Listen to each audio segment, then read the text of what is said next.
చూడండి ఫ్రెండ్స్, ఇప్పుడు అంతా సెటప్ రెడీ అయింది, కలిపేసాం. ఇప్పుడు టెస్ట్ చేద్దాం మిషన్ ఎలా వర్క్ చేస్తుందో. మిషన్ ఆన్ అయింది, ఇప్పుడు లో పవర్లో ఉంది ఫ్రెండ్స్. చూడండి ఒకసారి, చూసారు కదా, లో పవర్లో ఉంటే కొంచెం తక్కువ వస్తుంది. అదే హై పవర్లో పెడితే ఏమవుతుందంటే షార్ట్ కొంచెం గట్టి కొడుతుంది ఫ్రెండ్స్. చూస్తున్నారు కదా, ఇప్పుడు అలారం చూడవచ్చు ఫ్రెండ్స్. మనం రెండు కలిపిస్తే చూసారు కదా, అలారం మోగుతుంది. ఓకే, నెక్స్ట్ చూసారా, ఇదే కలిపినప్పుడు ప్రిన్సిపల్ లైట్ కూడా వెళ్తుంది, అలారం కూడా, రెండు ఒకసారి మోగితే. చూసారు కదా, బాక్స్లో మీకు అన్ని వివరంగా అర్థమైంది అనుకుంటున్నాను. చూడండి ఫ్రెండ్స్. ఓకే ఫ్రెండ్స్, కదా ఇది వేసి అప్పుడే 2 సంవత్సరాలు అవుతుంది. మేము అంటే చిన్న ప్రాబ్లం ఉందంటే పిలిచారు. చూడండి, ప్రతిదీ కూడా కళాయి పైప్ వేసి 5 లైన్లు వేసాము. అప్పటి నుంచి ఇప్పటికి అసలు ఒక ప్రాబ్లం కూడా రాలేదు. ఇంకా ఇది 10 సంవత్సరాల వరకు గ్యారంటీ పక్కా. ఇది చూడండి, ప్రతిదీ కూడా స్ట్రాంగ్గా ఎలా వేసాము. పైకి 5 లైన్లు అది తీసారు.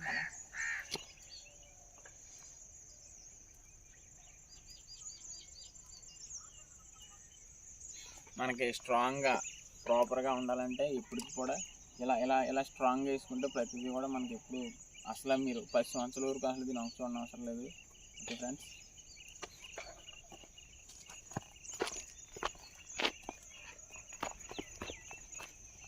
కాకపోతే ఏంటంటే ఇందులో మనకే వచ్చింది, ఈ కింద నుంచి తుప్పలు ఎక్కేస్తుంది. ఆ తుప్పలో ఆ పాదులు ఎక్కగానే ఉంటే మనకి ఇప్పటికి మనకి లైఫ్ చూసుకోవచ్చు. మనం దీన్ని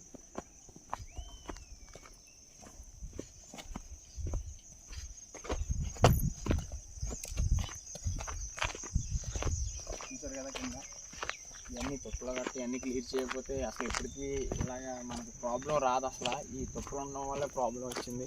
సార్ మేము ఎక్స్ప్లెయిన్ చేస్తాం నీట్గానే. మీరు కూడా ఈసారి ఎప్పుడన్నా సరే సోలార్ ఫెన్సింగ్ తీసుకున్నప్పుడు ఇలా కింద నుంచి తుప్పలు పాదులు ఇవన్నీ అయితే కరెంట్ రాదు. అసలు కరెంట్ అంతా ఎట్ట అయిపోయి భూమిలోకి వెళ్ళిపోతుంది. కాబట్టి మీరు ఎప్పుడు సోలార్ ఫెన్సింగ్ ఉంచుకున్నా, ఒకవేళ ముందు నుంచి మీ దగ్గర ఉన్నా సరే ఇలాగ ఎప్పుడు నీట్గా ఉంచుకోవాలి. అసలు ఎలా ఉంటే చాలా ఇబ్బంది పడతారు. పవర్ రాదు, మీరు ఏదో అయిపోయిందని మీరు అనుకుంటారు, కానీ ప్రాబ్లం ఏదని మీకు తెలియదు. ఇది మేము చెప్పేది ప్రతిదీ మమ్మల్ని ఫాలో అయ్యి మేము చూస్తే ఇందులో ప్రాబ్లం ఏమున్నదని మీకు నీట్గా వివరిస్తాం. Okay friends, bye.